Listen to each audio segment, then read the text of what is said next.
The rain had thinned out by the time Deshaun Carter stepped out of the side door of Cato House, the high-end Japanese fusion restaurant tucked between a yoga studio and a luxury nail bar in Brooklyn's Williamsburg. It was nearly 1:30 a.m. later than his shift was supposed to end, but he'd stayed behind to clean up after a party of tech bros who tipped with Bitcoin stickers and attitude. His feet ached, the soles of his shoes still damp from mopping the kitchen tile. He adjusted his hoodie, tugged his cap lower, and prepared for the familiar walk to the subway. That's when he saw her.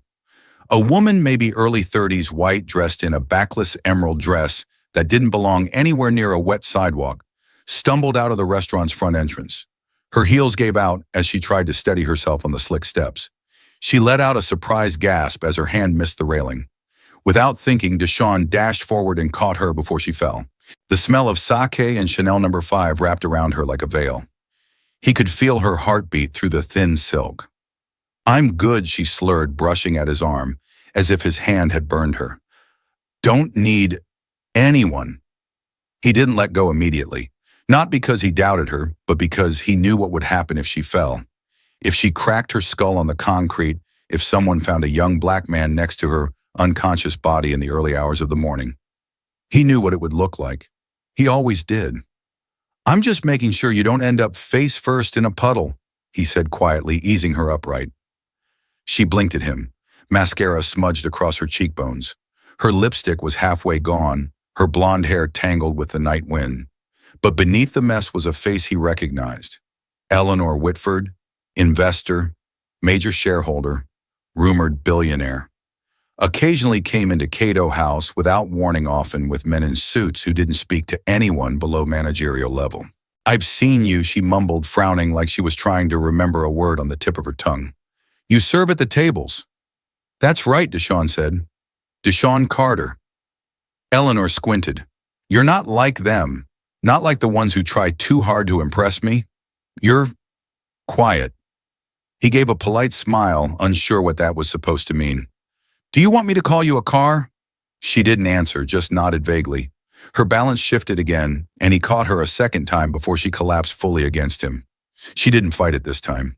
Leaned in even. Something about the weight of her against his side, comfortable, too comfortable, made his chest tighten.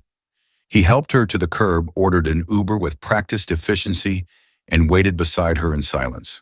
For a while she murmured about people wanting things from her, how no one was ever genuine. Then she fell quiet. Just before the car arrived, she tilted her head back and whispered, "You didn't ask me for anything." He didn't reply. When the black SUV pulled up, he helped her into the back seat. She gave an address that made his eyebrows rise, a penthouse in Tribeca. He memorized it out of habit. Then as the car pulled away, he watched it disappear down the glistening street. He stood in that quiet, electric silence for a while, just him and the city that had never really felt like it belonged to people like him. The adrenaline faded, and in its place came something colder, the realization of what he'd just done. A black man touching a drunk white woman in the dark with no witnesses except the security camera on the awning. He knew what could happen. Even with good intentions, he'd learned long ago that in places like Cato House, good intentions didn't always translate into protection. There were rules, and then there were rules, the kind people didn't say out loud, but enforced with clipped emails and careful scheduling. He'd seen other guys disappear from the roster with no explanation after situations like this. But what else was he supposed to do? Let her fall. Let her break herself on a sidewalk so that he could keep his hands clean. He sighed and pulled his hood tighter. Maybe he thought the camera had caught everything, and maybe for once the footage would show the truth. He didn't know then that someone had seen it, not just the camera, not just the city, someone much higher up, someone who had been watching not just that night, but all the nights leading up to it. And by morning, that small act of decency would no longer be his secret. It would be the fuse that lit something far bigger. The next morning, Deshaun showed up to Cato House with a quiet hope that nothing would come of it. Maybe the managers hadn't reviewed the footage yet. Maybe Eleanor wouldn't even remember what happened. Maybe life would go on as usual. He punched in, tied his apron, and did what he always did, blended into the background like good staff were expected to. But something was off. The glances came first. Not from his coworkers, they were too busy trying to survive their shifts, but from the assistant manager then, from the GM, then from the regional supervisor, Pierce, who almost never made personal visits. Deshawn caught Pierce in the back hallway, leaning against the stainless steel door, to the stockroom, arms crossed and smiling, that thin, polite smile reserved for warnings dressed as compliments. Carter Pierce said, "Office, now." Deshawn wiped his hands on a towel and followed him into the back. The blinds were drawn. The air felt heavier than usual. He sat across from Pierce, who flipped open a manila folder and laid it on the desk between them, like a slow-dealt poker hand. "We've had a report," Pierce began, voice light, as if they were discussing weather, "about some questionable behavior last night with a guest. A very important one." Deshawn didn't move. Ms. Whitford Pierce's eyebrow lifted like he was impressed. "You remember," Deshawn swallowed. "I made sure she got home safely. She was clearly intoxicated. I didn't want her to get hurt." Pierce nodded slowly, then tapped the folder. "Some might say that's admirable. Others might say it's inappropriate making contact with guests outside your working hours, putting yourself in situations that complicate our brand integrity." It was all delivered in the soft corporate cadence of someone who'd done this before. Someone who knew how to make a firing feel like a friendly conversation. "You think I was trying to take advantage of her," Deshawn said flat. Pierce didn't confirm, but he didn't deny it either. "The way we see it," he replied, "it's best to part ways before things escalate. No formal write-up, no mess. You'll be compensated through this week, and consider it a clean break." Deshawn stared at him, a rising heat building under his skin. But he'd played this game too long to explode now. He just nodded once, got up, and left without a word. That night he called his mother during her shift. Rosa Carter, still in her cleaning uniform, picked up on the second ring. "They let me go," he said simply. "Did you do something wrong?" "No," he said. "I did something right." She didn't ask what. She just said, "Come home." He did. Their apartment in Crown Heights still smelled like bleach and coffee. She poured him a cup, sat across from him at the kitchen table, and waited. He told her everything. When he finished, she didn't curse or cry. She simply leaned back and said, "You're not the first Carter to be let go for being decent in the wrong room." He laughed for the first time that day. It wasn't bitter, it was tired, but it was real. Later that night, he sat with a notebook, scribbling names and incidents. Not for revenge, but because he knew patterns when he saw them. He'd lived them. He'd survived them. And then out of nowhere came a text. "Unknown number, coffee, tomorrow. 9 a.m., Cafe Zola Lenox and 124th. We have something to talk about. E.W." He stared at the screen for a long time, not because he was surprised she remembered, but because he'd always suspected that night wasn't just chance. And maybe, just maybe, he hadn't been the only one taking notes.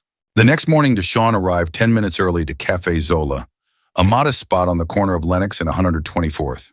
It smelled like burnt espresso and fresh bagels with cracked tiles underfoot and laminated menus that had seen better years. This wasn't the kind of place billionaires frequented, which told him Eleanor Whitford had chosen it for a reason. She walked in exactly at 9 hours, dressed in jeans and a crisp white blouse that looked casual until you noticed the cut was tailored and the buttons were mother of pearl.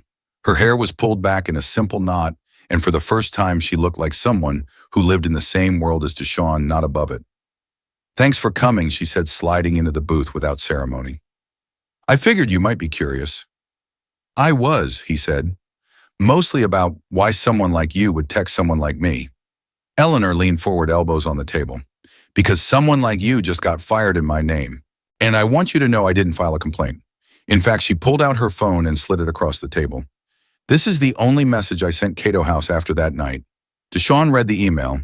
It was short, formal, and filled with corporate polish. "I want to commend the staff member who assisted me last night. His professionalism and care were exceptional." The timestamp was within 20 minutes of her Uber dropping her off. "So Pierce lied," Deshawn said.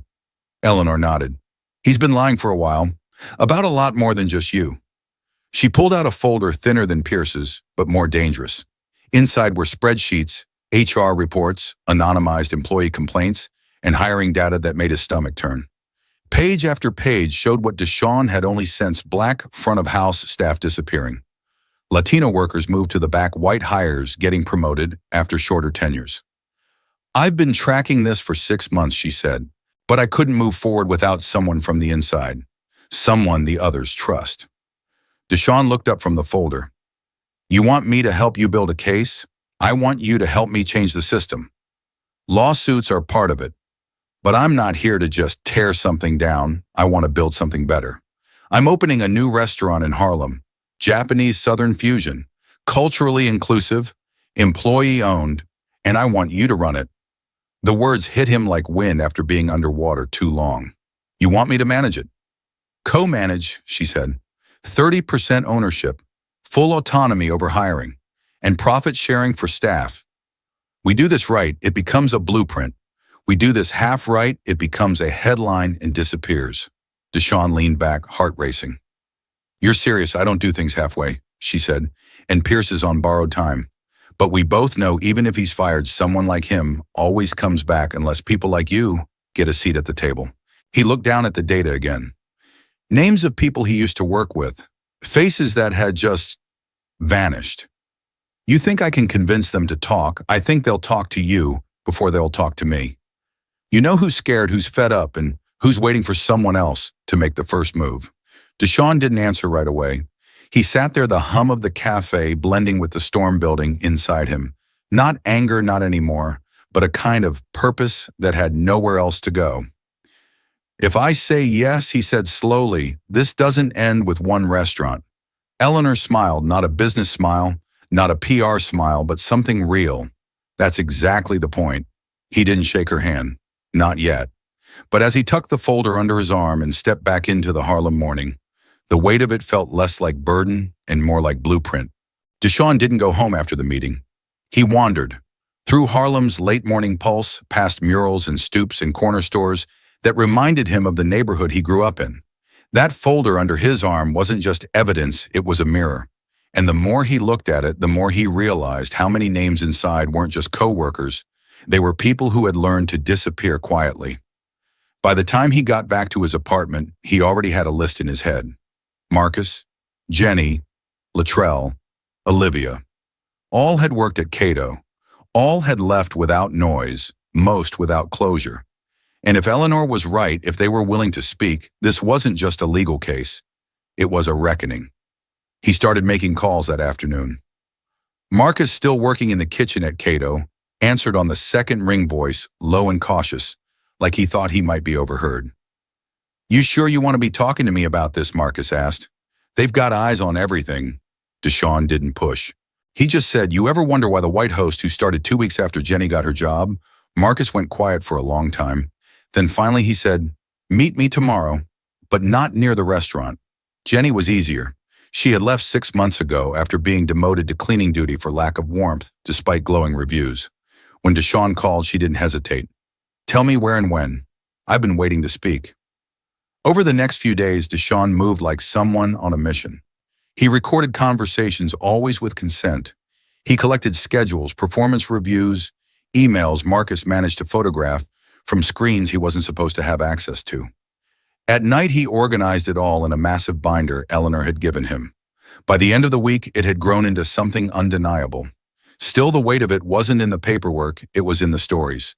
Stories of people who had smiled through degrading feedback, who trained replacements who didn't look like them, who were told again and again they didn't fit the culture without ever being told what that meant. And at the center of all of it was Pierce. Pierce with his polished language and weaponized charm.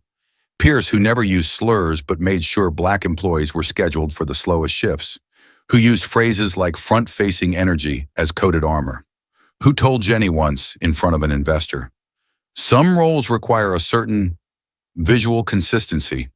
It wasn't just racism, it was designed exclusion. Late one night, Deshaun sat at his kitchen table, the binder open in front of him. His mom shuffled in from her shift, dropped her bag, and poured herself coffee without a word. You building a case? She asked, finally peering over his shoulder. He nodded, trying to. She took a sip, then placed her mug down slowly. Then don't just go after him. Go after the system that protected him. That stuck with him, because Pierce wasn't the only problem. He was just the one with the most polish. But every person who looked the other way, who passed along the warning without asking why they helped build the walls too. And Deshaun, he was done knocking on them. He was ready to break through.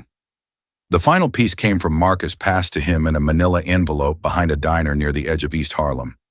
Inside were printed transcripts from internal chats between managers, casual, ugly, and damning. When Eleanor read them, she didn't say a word. She simply closed the folder and said, "It's time." Time for what Deshawn didn't ask. He already knew. The fuse had been lit. The explosion wasn't loud yet, but it was coming. They didn't go public right away. Eleanor insisted on doing it the right way, slow, deliberate, unshakable. While the legal team prepared the filings, she turned her focus towards something else, the future.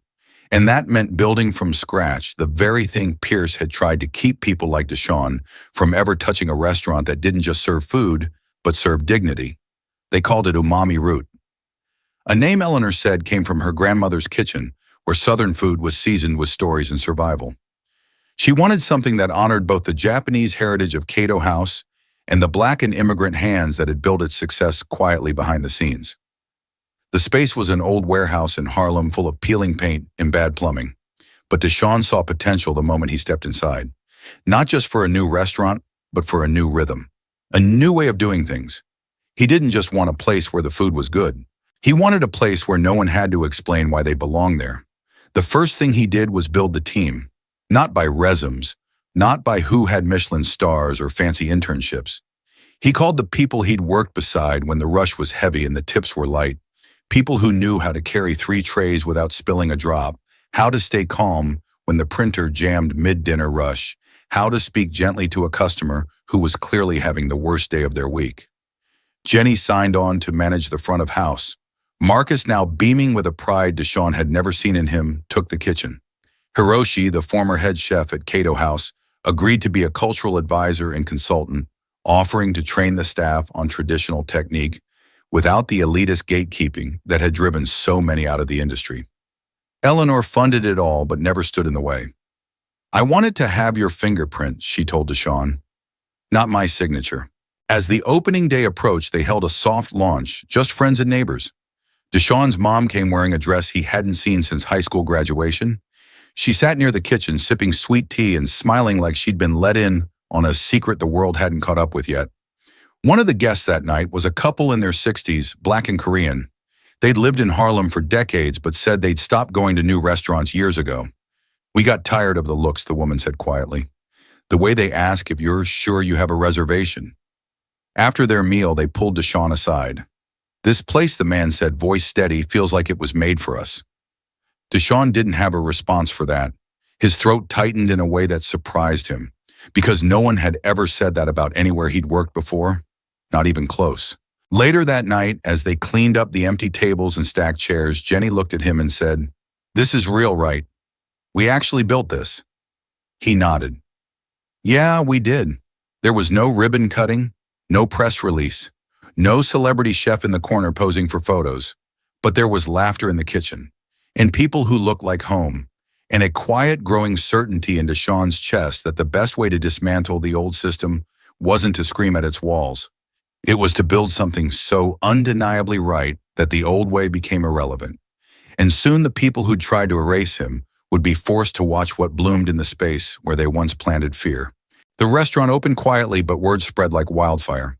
Within 2 weeks, Umami Root was fully booked every night, not because of hype or influencers, but because people could feel it. Something different lived in the bones of that place.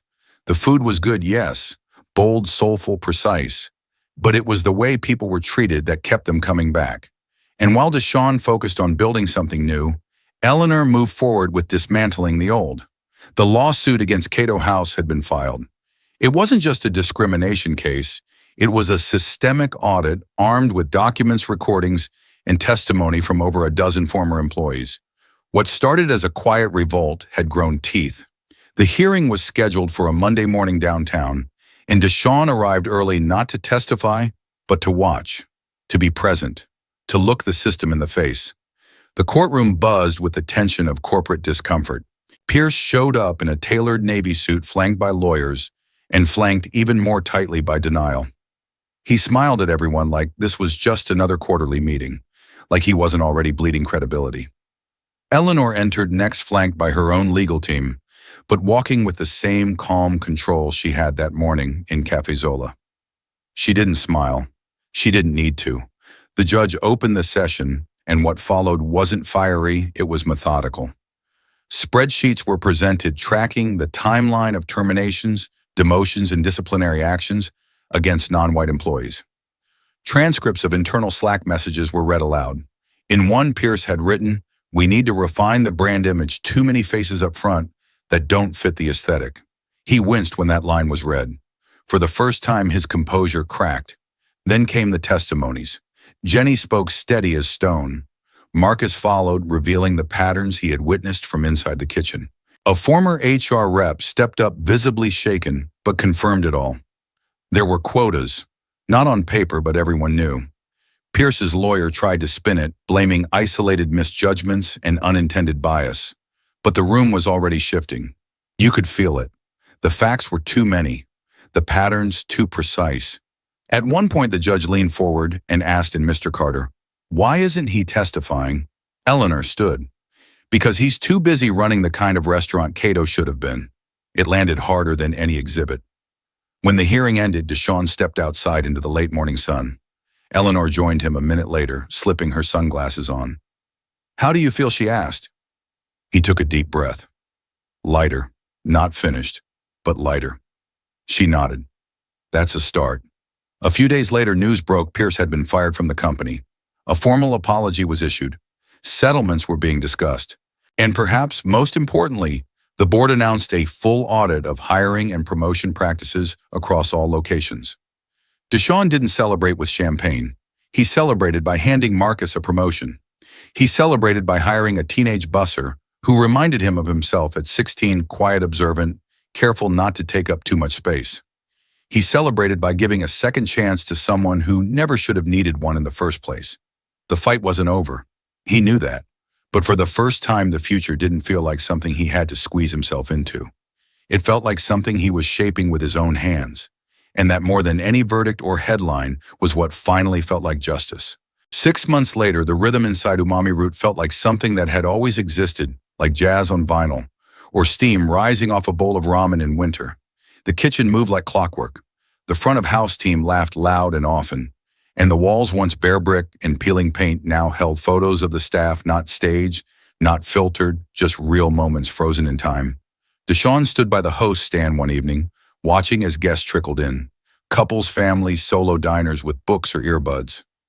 It wasn't just the diversity of the crowd that struck him, it was the ease. No one looked like they were trying to prove they belonged. They just were. That night, an older couple at table 9 waved him over after dessert. They were new first-timers. The woman took his hand gently, eyes a little glassy. "I don't know what you built here," she said, "but we haven't felt this welcome in a restaurant in years." "Not like this," he thanked them quietly, sincerely. But as he walked back toward the kitchen, a strange emotion swelled in his chest. Not pride, not exactly. Something deeper, like healing, like restoration. Later, after close, he sat alone in his office. The restaurant had quieted to a soft hum. Dishwashers spinning, staff locking up, muffled music still playing low over the speakers. He opened his laptop and scanned through the hiring reports. Nearly every employee had come from a place where they'd been told, "You're not quite what we're looking for." Nearly every one of them had once thought about leaving the industry altogether. Now they were thriving, and they were building something together that no executive memo or HR training could have ever created, belonging that didn't need permission. His phone buzzed. A text from his mother. "They wrote about you again. Front page. You're becoming a regular." He smiled and replied, "Still washing dishes when short-staffed." Nothing's changed, but it had. Quietly. Radically. Completely. Pierce, the last he'd heard, was consulting for a small hospitality group somewhere in the suburbs, trying to rebrand his reputation under a different name. But the story had followed him. The industry had changed. Not overnight, but enough that people now asked different questions in interviews. Enough that his name was no longer a guarantee but a cautionary tale. That Deshawn thought was the irony, the man who spent years keeping people like him out, now struggled to find a door open for himself. The true revenge hadn't been the lawsuit. It hadn't been the headlines. It was this. Umami Root. A place born from the ashes of exclusion. staffed by people who were never supposed to fit the image, and yet night after night proving that authenticity was more powerful than perfection. Deshaun closed his laptop, stood and walked through the quiet dining room. He paused at the front window, watching as a group of kids walked by, one of them pointing through the glass and saying, "That's the spot. That's where my sister works." He didn't say anything, just stood there in the dim glow of the sign above the door. For the first time in his life, success didn't feel like survival. It felt like freedom. If this story moved you even a little, don't forget to subscribe for more powerful, real-world inspired stories that shine a light on justice, dignity, and second chances. Thank you for watching, and remember, sometimes the best way to rise is by lifting others.